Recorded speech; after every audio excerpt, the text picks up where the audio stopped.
नमस्कार बच्चों, मेरा नाम प्रदीप सिंह भाटिया है और आज मैं आपको 12वीं कक्षा के अर्थशास्त्र का तीसरा अध्याय मुद्रा तथा बैंकिंग में बैंकिंग के बारे में बताऊंगा। बैंकिंग होता क्या है? बैंकिंग मुख्य रूप से एक ऐसी संस्था होती है जो मुद्रा को अपने पास जमा के रूप में स्वीकार करती है तथा लोगों को आवश्यकता पड़ने पर ऋण के रूप में प्रदान करती है। बैंक कई प्रकार के होते हैं। मैं आपको आज वाणिज्य बैंक तथा केंद्रीय बैंक के बारे में बताऊंगा। वाणिज्य बैंक क्या होता है? इसे व्यापारिक बैंक भी कहते हैं। वाणिज्य बैंक का जनता के साथ प्रत्यक्ष संबंध होता है। वाणिज्य बैंक जनता का पैसा स्वीकार करता है कई रूपों में। कई प्रकार के खाते वह जनता के स्वीकार करता है, जैसे बचत जमा खाता, सावधि जमा खाता, इसी प्रकार से चालू खाता तथा जनता को ऋण भी प्रदान करता है। वाणिज्य बैंक का प्रमुख कार्य साख निर्माण अर्थात साख का सृजन है। वाणिज्य बैंक साख का सृजन कैसे करता है? मुख्य रूप से वाणिज्य बैंक के पास जनता अपना पैसा जमा करवाती है, जो वाणिज्य बैंक की प्राथमिक जमा होती है। प्रत्येक वाणिज्य बैंक उस जमा का एक न्यूनतम भाग, जिसे हम आरक्षित कोष कहते हैं, अपने पास रखता है तथा बाकी का पैसा वह ऋण के रूप में प्रदान करता है। आरक्षित कोष का निर्धारण केंद्रीय बैंक द्वारा किया जाता है। 10%, 5%, 15% या 20%, जो भी प्रतिशत होगा वह केंद्रीय बैंक द्वारा निर्धारित किया जाता है, जो सभी व्यापारिक और वाणिज्य बैंकों को स्वीकार करना होता है। जैसे एक व्यक्ति ने राम ने 1000 रुपए अपने बैंक में जमा किए। उसका बैंक उसके आरक्षित अनुपात का 10% अर्थात 100 रुपए आरक्षित कोष में रख लेता है तथा 900 रुपए ऋण के रूप में किसी अन्य व्यक्ति को दे देता है। श्याम, जिसे ऋण की आवश्यकता है, बैंक श्याम को 900 रुपए ऋण प्रदान कर देता है। प्रत्येक वाणिज्य बैंक को यह पता है कि कभी भी ऐसा नहीं हो सकता कि एक ही समय में सभी खाताधारी अपनी जमाएं निकलवाने के लिए आ जाएंगे। वाणिज्य बैंक को पता है कि प्रत्येक खाताधारी अपनी राशि का कुछ भाग ही निकलवाता है।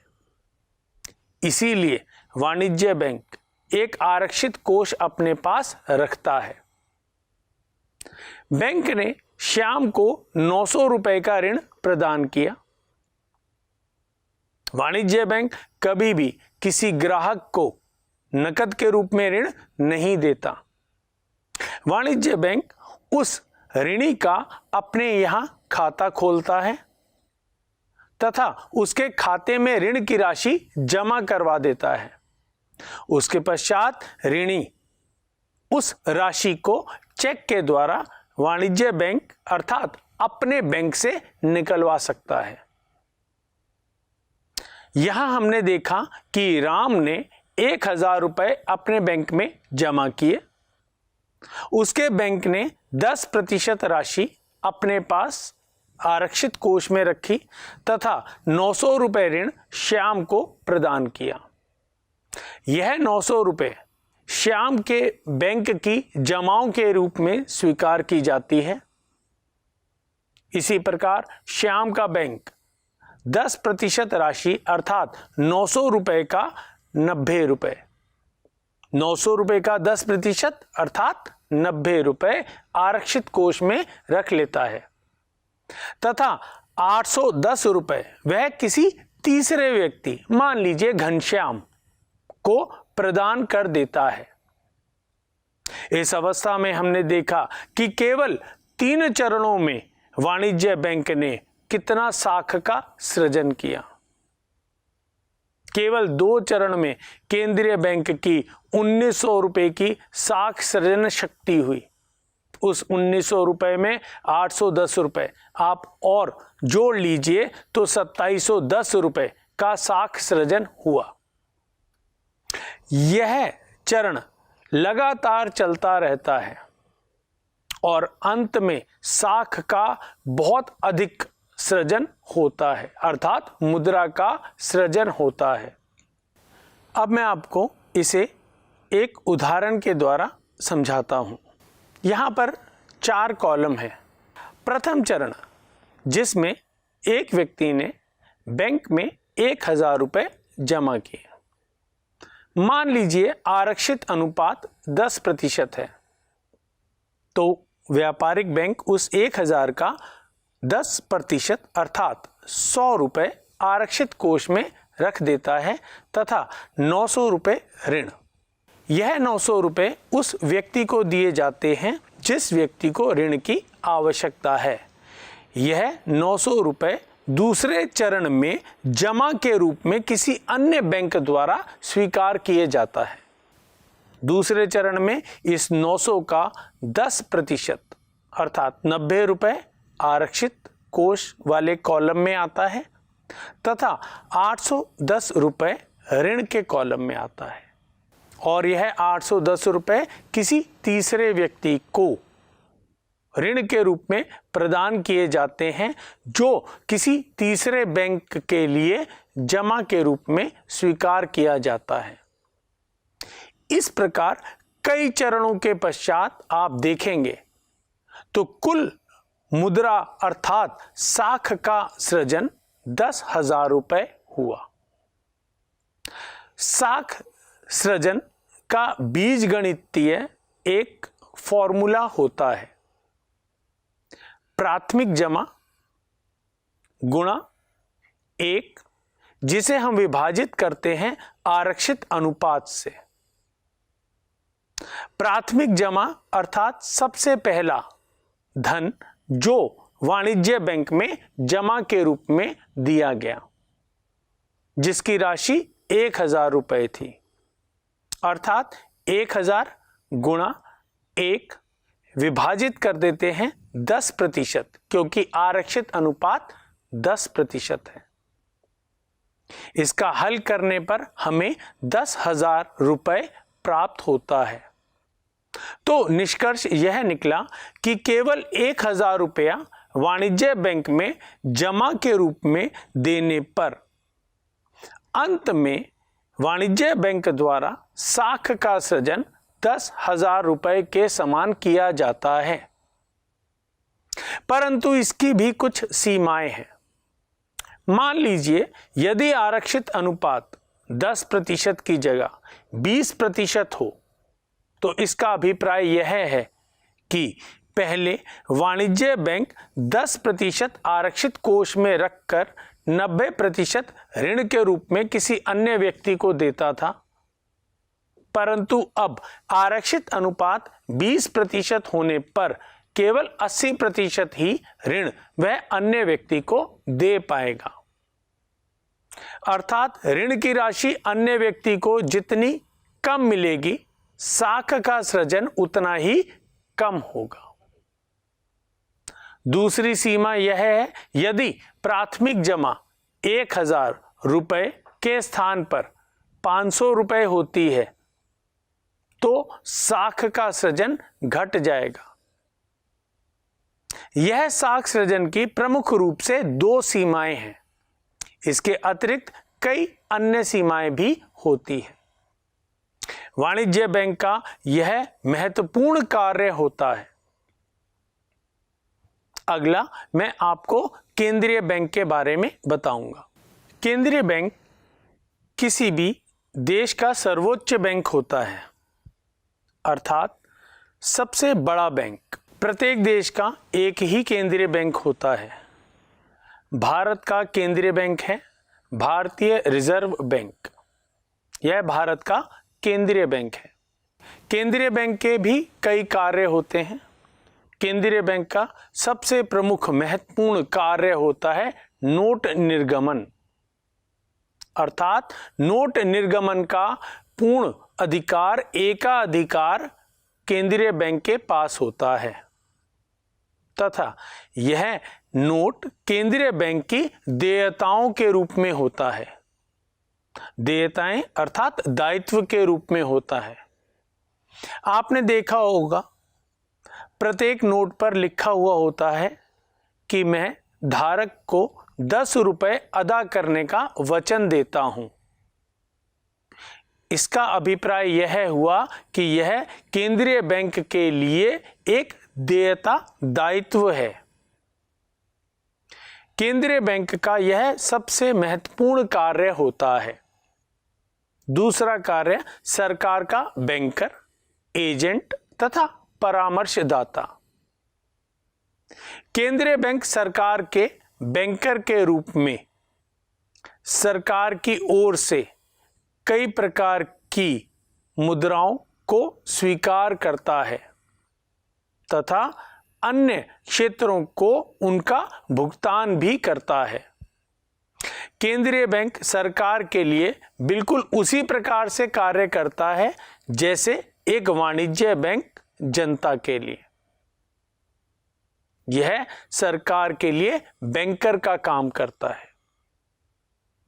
अन्य कार्य एजेंट के रूप में। एजेंट के रूप में केंद्रीय बैंक अन्य देशों से ऋण प्राप्त करता है, ऋणों का भुगतान करता है, ब्याज प्राप्त करता है, ब्याज का भुगतान करता है। इसी प्रकार से परामर्शदाता। परामर्शदाता के रूप में केंद्रीय बैंक सरकार को विभिन्न प्रकार की जानकारी प्रदान करता है, जैसे विदेशी विनिमय दर क्या है, विदेशी विनिमय भंडार कितना है, आयात तथा निर्यात की दर क्या है। यह मैंने आपको केंद्रीय बैंक के 2 कार्य बताए। पहला निर्गमन, दूसरा सरकार का बैंकर, एजेंट तथा परामर्शदाता। केंद्रीय बैंक का तीसरा कार्य बैंकों का बैंक। केंद्रीय बैंक सभी वाणिज्य बैंकों का सर्वोच्च बैंक होता है।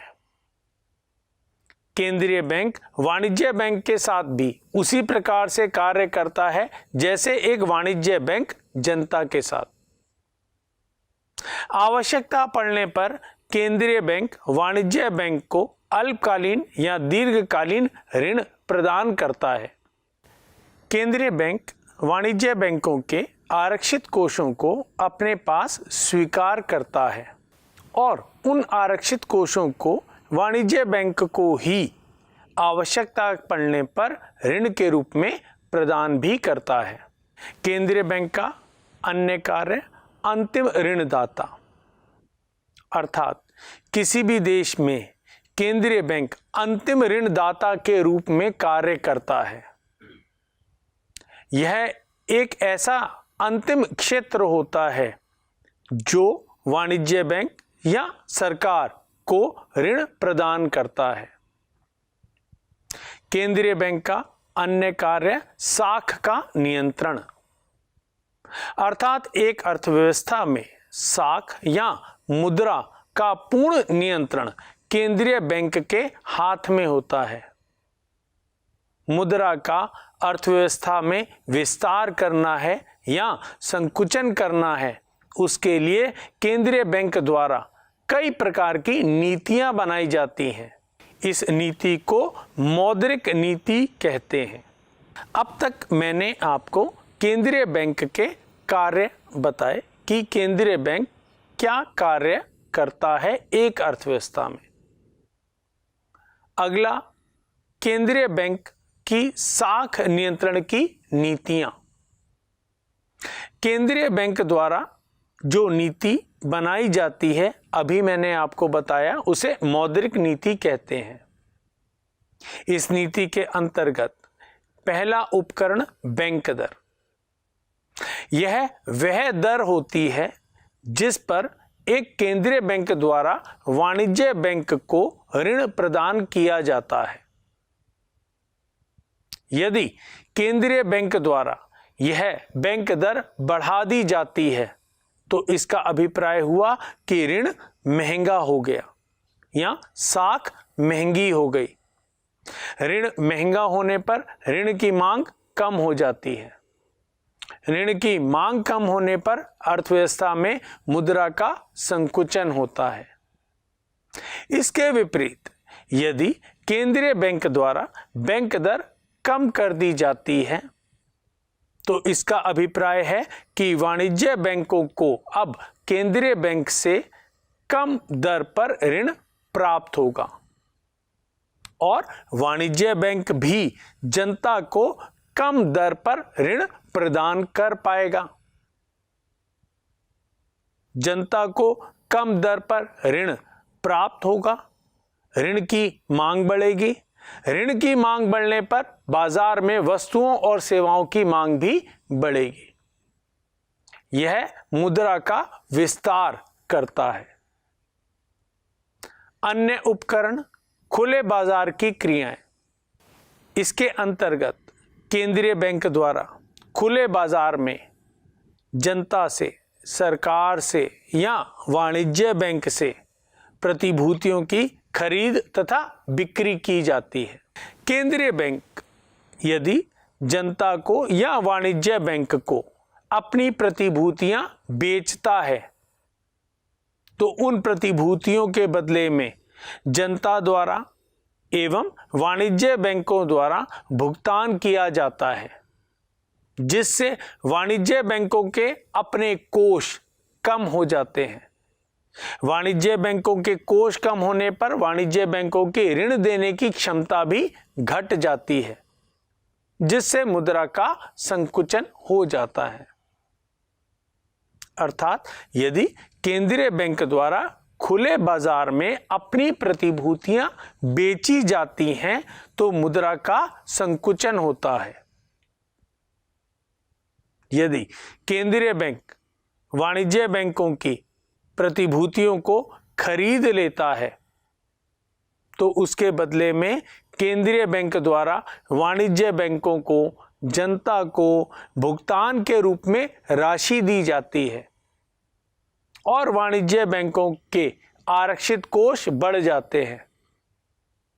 इन आरक्षित कोषों के बढ़ने का अभिप्राय है कि वाणिज्य बैंकों की ऋण देने की क्षमता भी बढ़ जाती है। ऋण देने की क्षमता बढ़ने से अर्थव्यवस्था में, बाजार में मुद्रा का विस्तार होता है।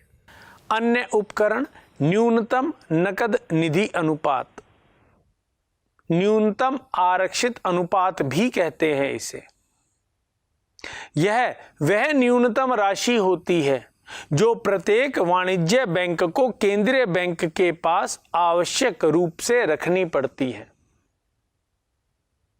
यदि यह आरक्षित अनुपात अधिक हो जाता है, अर्थात केंद्रीय बैंक द्वारा वाणिज्य बैंक को कहा जाता है कि जितनी राशि आप मेरे पास पहले रखते थे अब उससे अधिक राशि मेरे पास रखिए, तो वाणिज्य बैंकों के अपने आरक्षित अनुपात कम हो जाएंगे। अपने आरक्षित अनुपात कम होने के कारण वाणिज्य बैंकों की ऋण देने की क्षमता भी घट जाएगी, जिससे अर्थव्यवस्था में मुद्रा का संकुचन हो जाएगा।